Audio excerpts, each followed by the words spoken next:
நல்ல சூடான மெத்துன்னு இட்லிக்கு நல்ல காரசாரமான ஒரு கார சட்னி எப்படி பண்ணுறதுன்னு பார்க்கலாம்.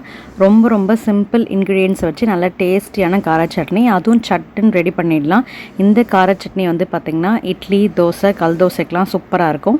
ஸோ கடாயில் தேவையான அளவுக்கு எண்ணெய் ஊற்றிட்டு ஒரு 10 பல் பூண்டு, கொஞ்சம் புளி ஆட் பண்ணி நல்லா வதக்கி விட்டுக்கோங்க. நெக்ஸ்ட்டு பெரிய சைஸ் வெங்காயம் ஒரு 3 எடுத்து நல்லா ரஃபாக சாப் பண்ணி அதையும் சேர்த்து நல்லா வதக்கி விட்டுக்கோங்க. தக்காளி ஒரு பெரிய சைஸ் தக்காளி ஒரு 2 எடுத்தால் போதும். இல்லைனா மீடியம் சைஸாக இருந்தால் 3 எடுத்து அதையும் குட்டி குட்டியாக சாப் பண்ணி நல்லா வதக்கி விட்டுக்கோங்க. காரத்துக்கு ஏற்ற மாதிரி காஞ்ச மிளகாய் கொஞ்சம் அதிகமாகவே ஆட் பண்ணிக்கோங்க. நான் வந்து குண்டு மிளகாய் ஆட் பண்ணியிருக்கேன்.